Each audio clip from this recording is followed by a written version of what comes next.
तो आप सभी साथियों को बहुत बहुत नमस्कार। आज के इस लेट नाइट सेशन में आपका स्वागत करते हैं, अभिनंदन करते हैं। आशा करता हूं कि मेरी आवाज़ आप तक पहुंच रही होगी। ज़रा कमेंट सेक्शन में आप लोग ज़रा टाइप करके बता दीजिए। चंदन कुमार जी नमस्कार, विजय जी नमस्ते, वाह बहुत बढ़िया। तो मेरी आवाज़ आप तक पहुंच रही है। चैट बॉक्स में आप जो है कमेंट करके बता दीजिए। और आप सभी को आज की सेशन के लिए बहुत बहुत स्वागत है। आप लोगों के लिए जो है काफ़ी मनोकामना करने के लिए मैं अभी वैष्णो देवी की यात्रा में गया था, जिसकी वजह से 7 दिन तक आपसे कनेक्ट नहीं हो पाया, लेकिन बहुत सारी ऊर्जा और शक्ति उत्साह लेके ज्ञान लेके मैं आया हूँ और आप लोगों को फिर नए तरीके से अपने मंजिल की ओर नए उत्साह के साथ, नए रंग के साथ और नई शक्ति के साथ अपने मंजिल तक पहुंचने के लिए आपको प्रेरित करने के लिए आया हूं। हमारे राजेश मीना जी जय माता दी कह रहे हैं। बिल्कुल, माँ जो है वो शक्ति देती है और सहन शक्ति भी कितनी होती है, सहन शक्ति भी, ऊर्जा शक्ति भी, संचार शक्ति भी, ज्ञान शक्ति भी, कितनी सारी शक्तियाँ उनके पास होती हैं। और एक अद्भुत जीवन है। जीवन में जब तक आप एक्सप्लोर करते रहते हैं, बहुत सारी जगह जाते रहते हैं, बहुत सारी चीज़ें सीखने मिलती है और अपने अंदर पॉजिटिव सेल्स जनरेट होते हैं, जिससे आप नई मंजिल की ओर जाने के लिए और प्रेरित होते हैं, नया कुछ सीखने के लिए प्रेरित होते हैं। क्योंकि बदलाव जीवन का हिस्सा है। मैं तो बोलता हूँ बदलाव ही जीवन का किस्सा है।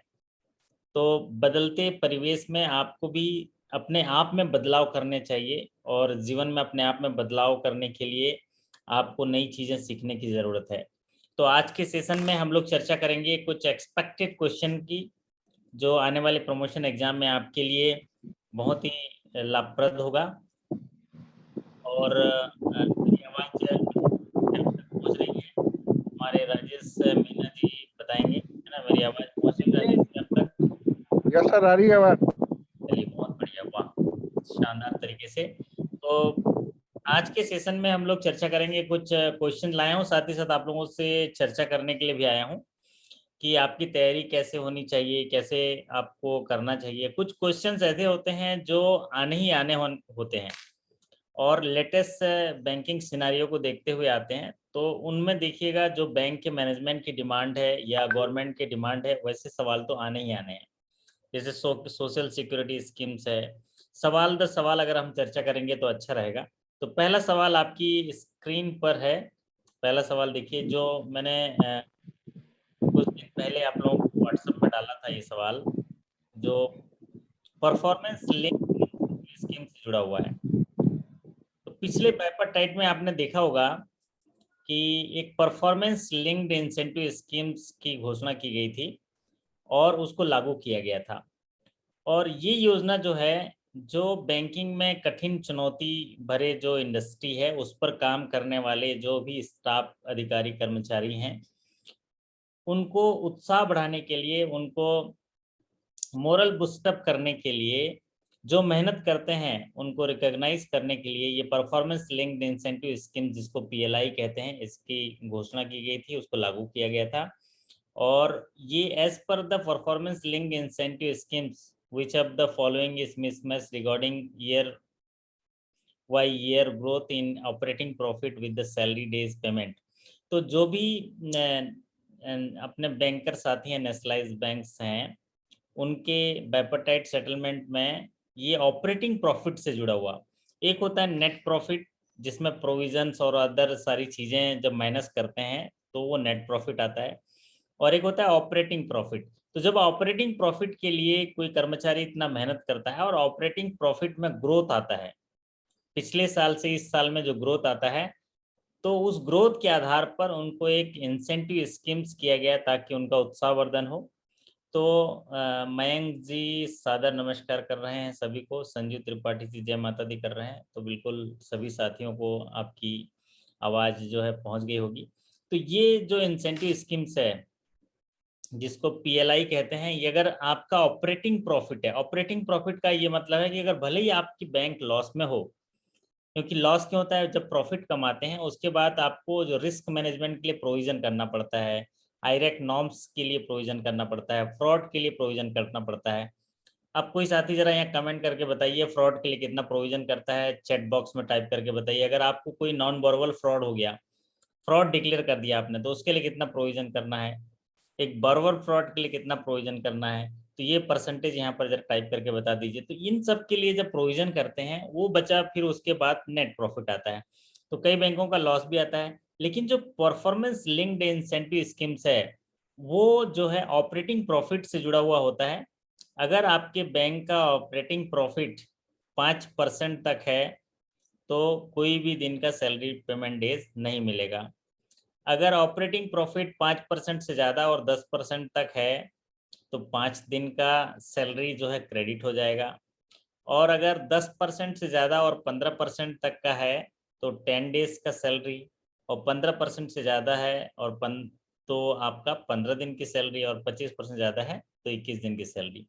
तो इस पैरामीटर में यहाँ पर सही जो है इस सवाल के हिसाब से 25% से ज़्यादा है तो 21 दिन की, तो 21 दिन का प्रावधान नहीं है। 15% से ग्रोथ जैसे ही ज़्यादा हुआ, मैक्सिमम जो सैलरी है, सैलरी डेज पेमेंट है वो है 15 डेज का। तो मैक्सिमम सैलरी डेज जो मिलेगा वो होगा 15 डेज का होगा। तो यहाँ पर as per the performance link incentive the PLI जो मैक्सिमम है 15 डेज। तो इनमें से गलत कौन सा ये देखा गया था, तो बाकी सब सही है, एक गलत है ई, क्योंकि अगर 5% से कम हुआ ग्रोथ ऑपरेटिंग प्रॉफिट का तो कोई सैलरी डेज नहीं मिलेगा। 5 से ज़्यादा 10 हुआ तो 5 दिन का मिलता है, 10 से 15 हुआ तो 10 डेज का मिलता है, और 15 से ज़्यादा हुआ तो 15 दिन का मिलता है। तो ये सवाल हो गया। चलिए अगला सवाल आपकी स्क्रीन पर, ये काफ़ी पॉपुलर सवाल है और आने की बहुत संभावनाएं हैं, क्योंकि इसमें एक प्रोरेटा बेस प्रीमियम लॉन्च किया है। प्रोरेटा बेस प्रीमियम प्रधानमंत्री जीवन ज्योति बीमा योजना, और ये सोशल सिक्योरिटी स्कीम्स जो भारत सरकार की महत्वाकांक्षी योजनाओं में से एक है। उनको देश के सभी नागरिकों को इंश्योरेंस कवरेज, जो उनकी मृत्यु हो जाती है तो उस पर 2 लाख रुपए तक का जो मैक्सिमम कवरेज मिलता है। और प्रधानमंत्री जीवन ज्योति बीमा योजना एक ऐसी योजना है जहां पर किसी भी कारण से मृत्यु होती है तो भी उनको बीमा क्लेम मिल जाता है। इसमें प्रोरेटा एक प्रीमियम लॉन्च किया है, उसको प्रीमियम पूछा गया है। अगर आपका इनरोलमेंट मार्च अप्रैल मई में अगर कोई ग्राहक का आता है, कोई इसका बेनिफिशरीज आता है और बोलता है कि मुझे ये पॉलिसी लेना है, तो उसका प्रीमियम कितना होगा। अब सोचिए इसमें क्या होता है, इसका पूरा जो योजना है 1 जून से स्टार्ट होता है, इसका कवरेज कितना 1 जून से स्टार्ट होता है 31 मई तक।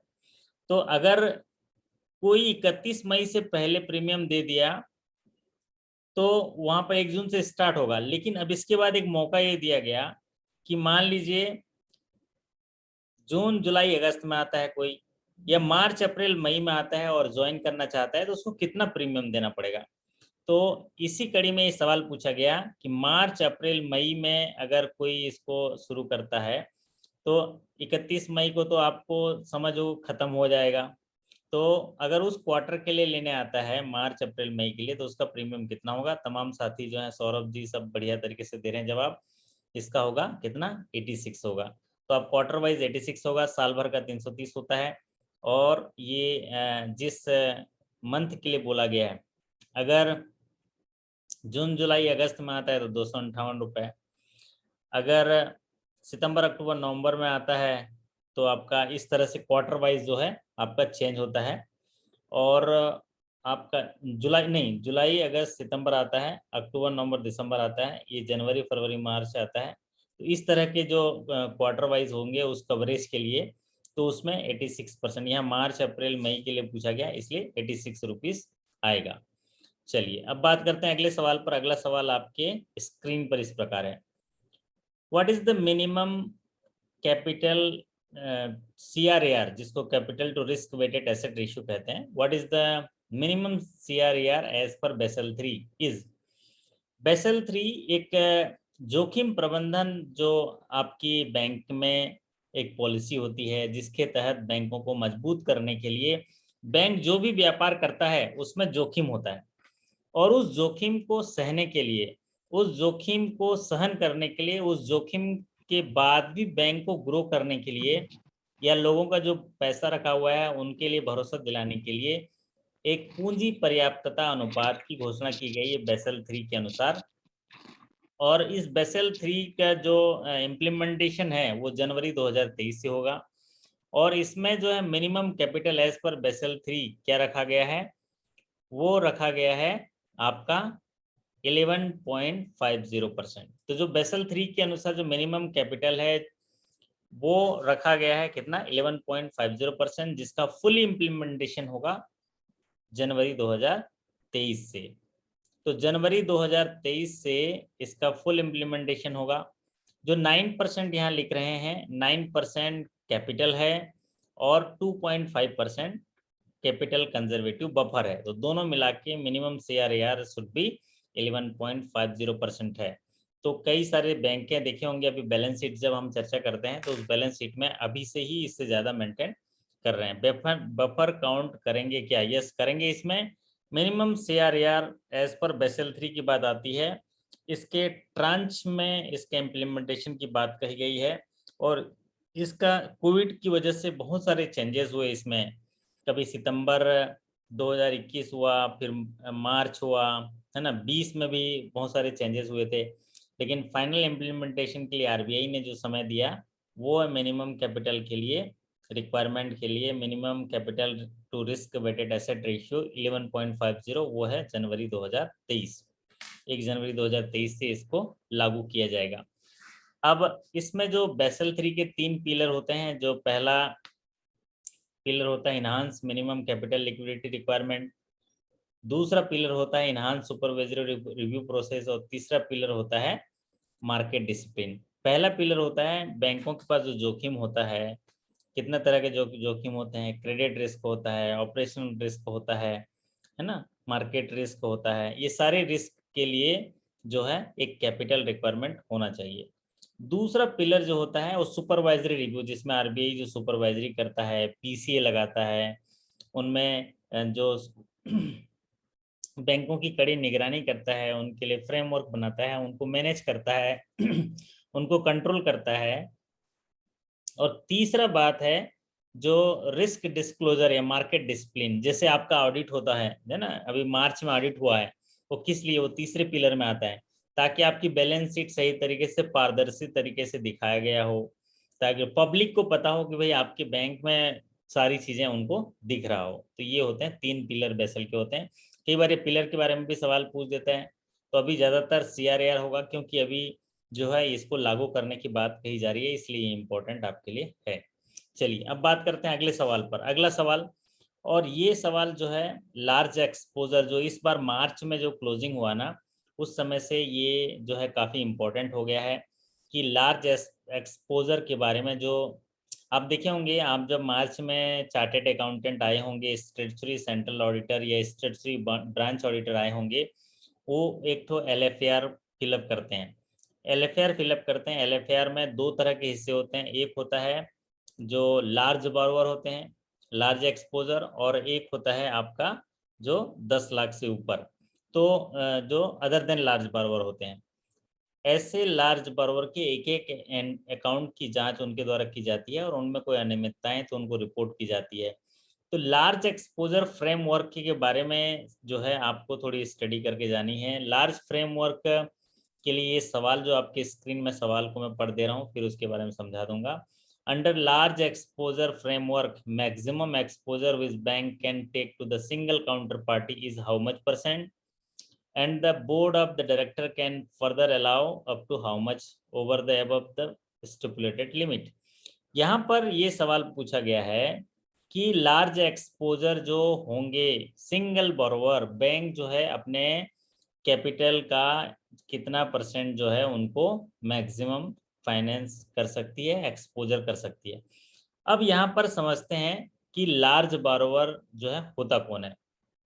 एक लार्ज बोरोवर एक ऐसा बोरोवर होता है जहां पर वो जो टायर 1 कैपिटल है उस बैंक का टायर 1 कैपिटल का 10% से ज़्यादा अगर कोई सिंगल काउंटर पार्टी को एक्सपोजर है तो उसको लार्ज एक्सपोजर कहते हैं। उदाहरण के तौर पर आपके बैंक ने अगर 100 करोड़ का लोन दिया हुआ है तो 100 करोड़ का 10% हो गया 10 करोड़। तो 10 करोड़ से ऊपर का कोई लोन होगा वहां पर तो वो लार्ज बारोवर की श्रेणी में आएगा।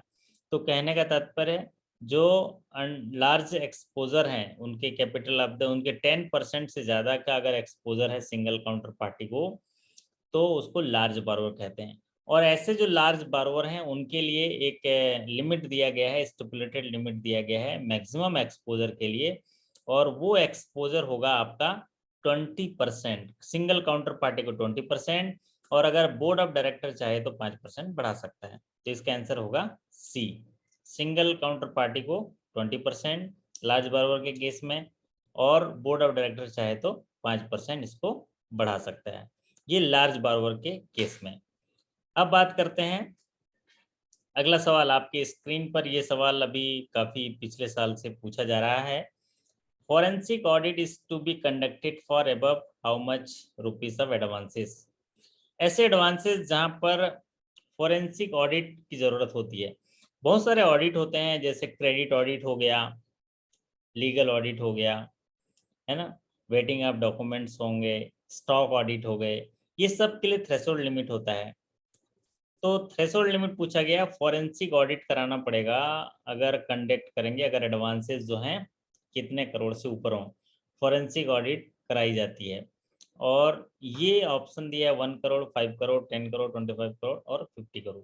तो फॉरेंसिक ऑडिट में सारी चीज़ें जो फॉरेंसिक लैब में जाती है और वहाँ पर सारी चीज़ें ऑडिट की जाती हैं कि उनके सैंपल्स लिए जाते हैं, उनके सिग्नेचर सही है कि नहीं, डॉक्यूमेंटेशन सही है कि नहीं, जो पेपर सबमिट कर रहे हैं उनके सारे जो हैं फॉरेंसिक ऑडिट की जाती है। तो ये एक्सपोजर जो दिया गया फॉरेंसिक ऑडिट के लिए, अगर वो 50 करोड़ से ऊपर है तो वहां पर फॉरेंसिक ऑडिट जो है ये लागू किया जाएगा। तो forensic audit is to be conducted for advances above ₹50 crore. अब बात करते हैं what is the current SDF rate. ये एक नया जो है एसडीएफ जो है इसको जो है आरबीआई द्वारा अभी नया पॉलिसी रेट्स के आधार पर इसको बनाया गया है। तो आप लोग जरा इसको अच्छे तरीके से देख लीजिएगा, एक सवाल तो जरूर आएगा इसके बारे में, वो होगा व्हाट इज एसडीएफ। इसका फुल फॉर्म भी आ सकता है ना, फुल फॉर्म भी आ सकता है। और जो स्टैंडिंग इसको फुल फॉर्म जो बोलते हैं एसडीएफ का फुल फॉर्म है स्टैंडिंग डिपॉजिट फैसिलिटी। क्या बोलते हैं इसको? Standing deposit facility. अब स्टैंडिंग डिपॉजिट फैसिलिटी जो है वो क्या है, इसको जरा समझ लीजिए साधारण तौर से कि बैंकों में क्या होता है कि जब लिक्विडिटी कम करना हो, लिक्विडिटी कम करना हो तो आरबीआई क्या करती है, बैंकों से पैसा अपने पास जमा कर लेती है, क्योंकि बाजार में बैंकों के पास रहेगा तो क्या है, मार्केट में चला जाएगा। तो उसके लिए क्या टूल्स हैं, जो एक लिक्विडिटी एडजस्टमेंट पोर्टफोलियो होता है, लिक्विडिटी LAF कहते हैं, जिसमें कि जो रिवर्स रेपो रेट होते हैं, एक रेपो रेट होता है जब लिक्विडिटी बढ़ाना है तो उसमें करते हैं, और एक रिवर्स रेपो रेट है जब लिक्विडिटी कम करनी है तो रिवर्स रेपो रेट को संचालन करते हैं। ये दोनों लिक्विडिटी एडजस्टमेंट पोर्टफोलियो होते हैं, फैसिलिटीज होते हैं। उसी कड़ी में मान लीजिए बैंकों के पास पैसा ज़्यादा है और बैंकिंग सिस्टम में ज़रूरत से ज़्यादा पैसा है, उसको कम करने के लिए ये योजना चालू की गई है, स्टैंडिंग डिपॉजिट फैसिलिटी। क्या कहा गया है? Standing deposit facility. अब इसको सरल तरीके से समझ लीजिए, जब बैंक आपके पास ज़्यादा पैसा होता है तो आप क्या करते हैं, जाके बैंक में रख देते हैं। ठीक उसी तरह बैंकिंग सिस्टम में अगर ज़्यादा पैसा है, लोगों को लोन नहीं दे पा रहे हैं, सोचिए ज़्यादा पैसा है, अगर खाली आइडियल मनी उनके पास ज़्यादा पैसा रहेगा तो कमाएंगे कैसे, कहीं ना कहीं तो इन्वेस्ट करना है। किसके इन्वेस्ट करते हैं? लोन के रूप में रिटेल देते हैं। लेकिन अगर रिटेल भी नहीं दे पा रहे हैं तो वो ज़्यादा पैसा जो है वो आरबीआई के पास जमा कर सकते हैं। इसकी शुरुआत की गई है जो अप्रैल 2022 ताज़ा ताज़ा शुरू की गई है, अप्रैल 8 अप्रैल या 9 अप्रैल को शुरू की गई है, 8 अप्रैल मान के चलिए। तो 8 अप्रैल 2022 को रिजर्व बैंक ने अनाउंस किया है और एसडीएफ फैसिलिटी जो है इन्होंने लॉन्च किया है। एसडीएफ फैसिलिटी का मतलब होता है स्टैंडिंग डिपॉजिट फैसिलिटी, जिसके तहत बैंकिंग सिस्टम में ज़रूरत से ज़्यादा पैसा अगर है, अतिरिक्त फंड जमा करने के लिए वो आरबीआई में जमा कर सकते हैं, वो भी बिना कोलेटरल के। उदाहरण के तौर पर समझाते हैं कैसे होता है। बैंकिंग सिस्टम में रिवर्स रेपो रेट, जब बैंक के पास ज्यादा पैसा है वो आरबीआई के पास रखता है, जब आरबीआई के पास रखता है तो वो किस में डील करता है, गवर्नमेंट सिक्योरिटी, उनसे कोलेटरल लेता है। क्या लेता है, कोलेटरल लेता है, जिसको बोलते हैं गवर्नमेंट सिक्योरिटी। और ठीक उसी तरह इस वादे के साथ वो गवर्नमेंट सिक्योरिटी लेता है कि समय आने पर उसको वो बेच देगा आरबीआई के पास, तो उसको बोलते हैं रिवर्स रेपो रेट। और रेपो रेट क्या होता है, जब बैंकों को पैसे की जरूरत होती है, आरबीआई से पैसा लेते हैं, किसके अगेंस्ट, कोलेटरल, वो भी गवर्नमेंट सिक्योरिटी डील करते हैं, तो उसमें कोलेटरल के तौर पे गवर्नमेंट सिक्योरिटी की डीलिंग होती है। लेकिन आरबीआई ने अभी उसमें संशोधन करके क्या कर दिया है कि अब किसी भी प्रकार के कोलेटरल रखने की जरूरत नहीं है, मतलब गवर्नमेंट सिक्योरिटी में डील नहीं होगा, सीधे सीधे स्थायी जमा सुविधा दे दिया गया। क्या दे दिया, स्थायी जमा सुविधा, मतलब बैंकिंग सिस्टम में अतिरिक्त पैसा है, सीधे चले गए आरबीआई के पास, जमा कर दिए, तो वो फैसिलिटी हो गया स्टैंडिंग जो है डिपॉजिट फैसिलिटी। तो ये फैसिलिटी दिया है क्योंकि आप देखे होंगे अभी कोरोना पीरियड में जो इंडस्ट्री हैं वो पैसा लेने से मना कर दिए, है ना, और कोरोना पीरियड में मना कर दिए, बहुत सारे आप भी देखे होंगे बिजनेस ठप हो गए, तो आप फंडिंग नहीं कर पा रहे हैं, एक्सेस पैसा है, तो उसको कहाँ रखेंगे, आरबीआई के पास रखेंगे, जिसको स्टैंडिंग डिपॉजिट फैसिलिटी कहते हैं। और ये स्टैंडिंग डिपॉजिट फैसिलिटी जो है हमारे सौरभ जी 3.75 कहते हैं, और नहीं, यहाँ पर अभी देखो अभी परिवर्तन कर दिया गया है, अभी मई में भारतीय रिजर्व बैंक ने सारे रेट्स बदल दिए हैं, सिवाय सीआरआर और एसएलआर को नहीं बदला।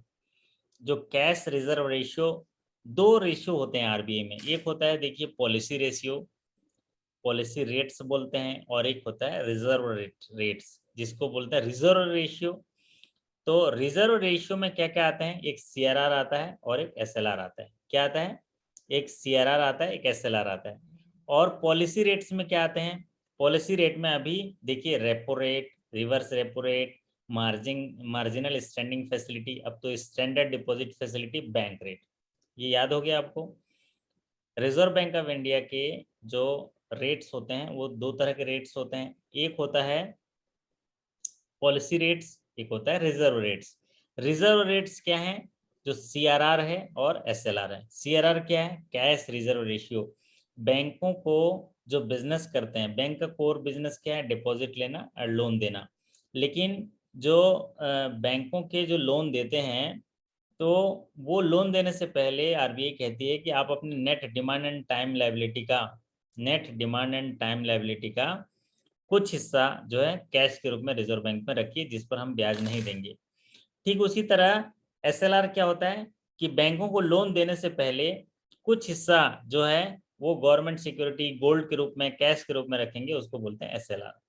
तो ये हो गया रिजर्व रेट। फिर होता है आपका पॉलिसी रेट, जिसमें रेपो रेट है, जब बैंकों को पैसे की जरूरत है, आरबीआई के पास जाना है, तो वो गवर्नमेंट सिक्योरिटी के रखते हैं कोलेटरल और पैसा ले लेते हैं। फिर रिवर्स रेपो रेट, जब बैंक के पास ज्यादा पैसा है और आरबीआई के पास रखता है, तो उसको रिवर्स रेपो रेट। फिर standing deposit facility, standard deposit facility आ गया, स्थायी स्टैंडिंग डिपॉजिट फैसिलिटी आ गया। ये स्टैंडिंग डिपॉजिट फैसिलिटी क्या होता है, स्थायी जमा सुविधा, जब बैंकों के पास ज्यादा पैसा है तो बिना कोलेटरल, बिना गवर्नमेंट सिक्योरिटी के जमा कर दो। एक होता है बैंक रेट, जब आरबीआई बैंकों को उधार देती है तो बैंक रेट हो गया। और एक होता है मार्जिनल स्टैंडिंग फैसिलिटी, ये क्या होता है, जब बैंकों को अचानक लिक्विडिटी क्रंच की जरूरत होती है, कोई एसएलआर मेंटेन करने के लिए पैसे की जरूरत होती है, तो ओवरनाइट शॉर्ट टर्म्स के लिए जो लोन लिए जाते हैं उसको बोलते हैं मार्जिनल स्टैंडिंग फैसिलिटी। तो यहाँ पर सवाल पूछा गया है स्टैंडिंग डिपॉजिट फैसिलिटी।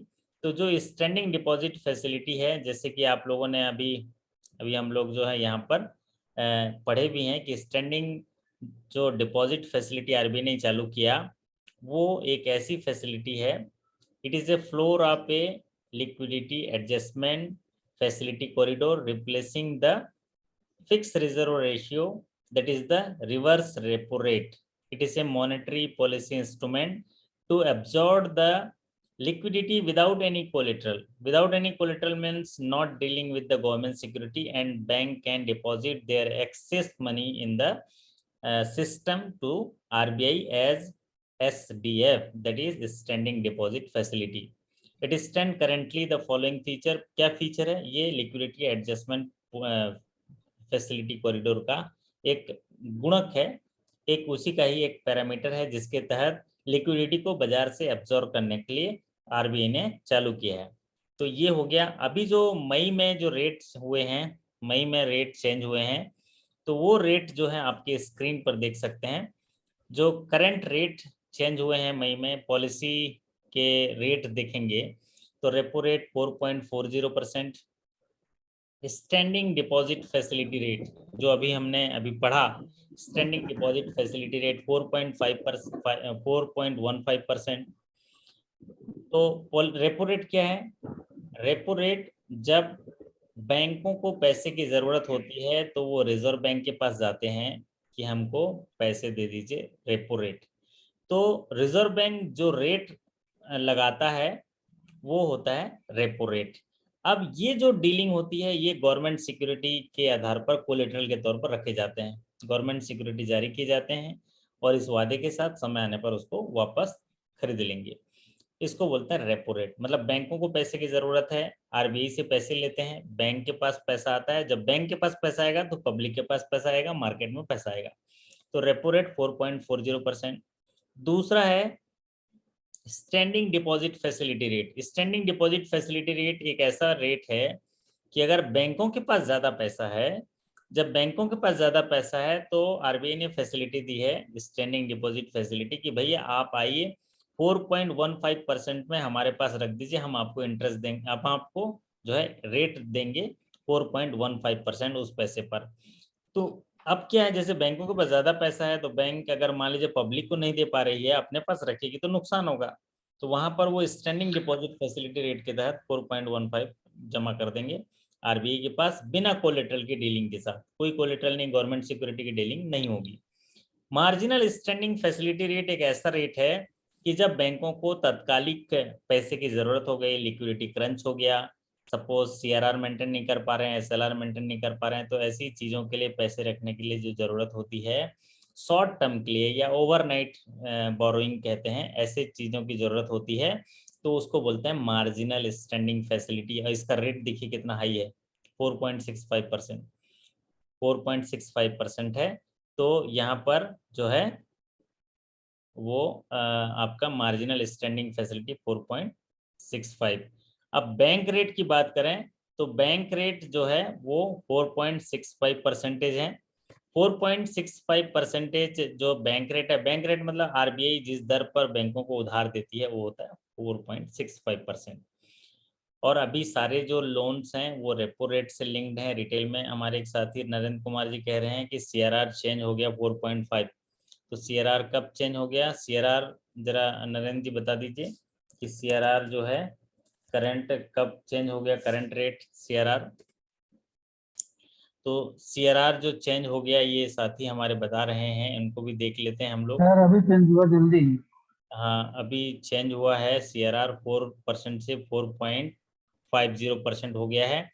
और ये सीआरआर जो चेंज हुआ है ये अभी इसी महीने ही चेंज हुआ है और अभी यहाँ पे 5 मई को चेंज हुआ है ये। 5 मई को चेंज हुआ है सीआरआर शायद, है ना? तो एक बार मॉनेटरी पॉलिसी में एक बार आरबीआई की साइट में एक बार देख लीजिएगा जरा, आरबीआई की साइट में कभी दिया क्या सीआरआर? कहाँ, कौन सी तारीख को हुआ? 4 मई को हुआ क्या? CRR has been hike. 4 मई को हुआ, ठीक कह रहे हैं। सीआरआर जो है 4 मई को चेंज हुआ है, 4.50% है। और एसएलआर जो है वो उतना ही रखा गया है, 5 मई को हमारे सौरभ जी कह रहे हैं, ना? तो इसको जरा अपडेट कर लीजिएगा सीआरआर, और शायद आरबीआई की साइट में भी जाकर चेक कर लीजिएगा तो आपके लिए अच्छा रहेगा। तो जो भी एक कई साथी डाउट भी करते हैं कि सर हमको कौन सा रेट लिखा जाए, तो हमेशा याद रखिए एग्जाम के दिन भी अगर गए और आपका अगर सवाल पूछा गया तो आप उसी रेट को टिक मारिएगा जो करंट में चल रहा है। अगर सवाल पहले ही बुक कर दिए गए हैं, उसके जवाब अगर गलत हो गए तो उसमें क्या होता है, आपको बोनस मार्क्स दिया जाता है। अगर आज का लिखे हैं जो सही है वही सही माना जाएगा, और जो उसमें अगर नॉर्मली दिया गया तो उनमें जो करंट सही है उसी को ही सही माना जाएगा, क्योंकि उनका रिव्यू जो है डिजिटली आपका रिव्यू होता है। तो जो सही है वो करंट रेट है, जैसे 4.50 सीआरआर चेंज हो गया बोल रहे हैं तो 4.50 ही आपको टिक करना है। और रही SLR की 18%, तो बहुत सारे बदलाव हो जाते हैं बैंक में, तो आपको जागरूक रहने की ज़रूरत है। जैसे कि हमारे साथी हैं यहाँ पर, उन्होंने कहा, तो अभी तो मैं वेबसाइट पे नहीं जा पा रहा हूँ, आप ज़रा वेबसाइट पे जाके उसको कंफर्म कर लीजिएगा, क्योंकि 4.50 ये तो 4 या 5 मई को चेंज हो गया है, क्योंकि इकोनॉमिक्स टाइम वगैरह न्यूज़ वगैरह में आपने देखा होगा। भले ये PPT पुराना होगा, तो इसमें ये जो है करंट रेट 60 लिखा है, या तो सुधारने में यहाँ मिस्टेक हो गया होगा। चलिए कोई बात नहीं, आप लोग सुधार लीजिएगा 4.50। अब बात करते हैं अगले सवाल पर। अगला सवाल आपके स्क्रीन पर, ये एक हमारे एक साथी ने भी सवाल किया था। अभी बार बार आपसे पूछा जा रहा है कि न्यू MSME की डेफिनेशन में कुछ चेंज हुआ है। तो न्यू MSME की डेफिनेशन में RBI ने एक चेंज किया है, वो उसके रिलेटेड ये सवाल है। The existing entrepreneur memorandum part 2 and the उद्योग आधार memorandum UAM of the MSME obtained till June 30th 2020 shall remain valid till how much date for classification as a MSME। आपने देखा होगा, अतुल प्रताप जी कह रहे हैं RBI की वेबसाइट में 4 ही शो कर रहा है, आई जस्ट चेक्ड। तो अतुल जी ठीक बात है, लेकिन RBI की घोषणा में आया, वेबसाइट पे क्यों चेंज नहीं हुआ है वो देखना पड़ेगा। थोड़ा सा चेक कर लूँगा मैं भी, जब आप लोगों का सेशन खत्म हो जाएगा तो मैं भी चेक कर लूँगा और फिर आपको व्हाट्सएप के माध्यम से बता दूंगा। तो कि वेबसाइट में क्यों चेंज नहीं हुआ, या उसके जो नोटिफिकेशन आया कि नहीं आया, वो देख लेंगे हम लोग, कोई बात नहीं, है ना। चलिए, तो यहाँ पर एक सवाल जो आपके स्क्रीन पर है, ये सवाल है, ये अभी इंटरव्यू में अभी हाल ही में बहुत सारा पूछा गया। इंटरव्यू में ये पूछा गया कि भाई न्यू MSME की डेफिनेशन में जो है क्या बदलाव किए गए हैं और क्या चीज़ किया जा रहा है। तो ये उसके लिए क्लैरिफिकेशन आया RBI से, क्लैरिफिकेशन है, उसके बारे में सवाल पूछा गया। तो कई साथी पूछते थे, मैं भी थोड़ा आउटर में था, तो भी बोलते थे MSME की डेफिनेशन में क्या चेंज आया। तो डेफिनेशन में एज सच एक संशोधन किया है, एक स्पष्टीकरण दिया गया है रिजर्व बैंक के द्वारा, और ये हाल ही में दिया गया है। ये संशोधन जो है भारत सरकार ने अपने जो पहले राजपत्र अधिसूचना पहले जारी किया था, जिसमें micro small and medium enterprises के लिए जो मापदंड दिए गए थे, और वो मापदंड क्या दिए गए थे, जो टर्नओवर और जो आपके इन्वेस्टमेंट के आधार पर, उनमें एक कंडीशन था। उस कंडीशन के लिए स्पष्ट किया है कि 30 जून 2020 तक जो MSME के मौजूदा अंतरप्रेन्योर मेमोरेंडम है या उद्योग आधार मेमोरेंडम है, जिसको UAM कहते हैं, उनके वर्गीकरण को जो है उसका टाइम बढ़ा दिया गया है। वो टाइम अब कर दिया गया है, कितना ऑप्शन आपको दिया गया है, और वो टाइम कर दिया गया है 30 जून 2022। कहने का तात्पर्य ये है कि भारतीय रिजर्व बैंक ने एक स्पष्टीकरण दिया है कि 30 जून 2020 को ऐसे एंटरप्रेन्योर जो उनके एंटरप्रेन्योर मेमोरेंडम और जो उद्योग आधार मेमोरेंडम के लिए जो डॉक्यूमेंट सबमिट किए 30 जून 2020 को, उसकी समय सीमा, उसके वर्गीकरण के लिए जो डिटेल उन्होंने दिया था, उसका वर्गीकरण 30 जून तक बढ़ा दिया गया है, 2022 तक। तो आपको याद ये रखना है कि अगर इससे जुड़े हुए सवाल आएगा तो आप सिर्फ 30 जून 2022 को याद रखिएगा। 30 जून 2022 तक इसका लिमिट बढ़ा दिया गया।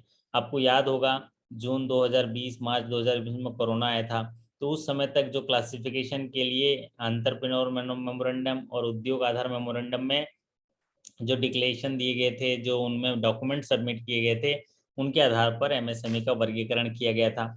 और उस MSME के वर्गीकरण के लिए क्या उनके टर्नओवर और क्या था और इन्वेस्टमेंट क्या था, वो था 1 करोड़ माइक्रो के लिए, स्मॉल के लिए 10 करोड़, मीडियम के लिए 20 करोड़, और उनका टर्नओवर उसका 5 गुना। तो अगर इन्वेस्टमेंट को देखा जाए तो इन्वेस्टमेंट और टर्नओवर, तो इन्वेस्टमेंट और टर्नओवर में 5 गुना का अंतर होगा।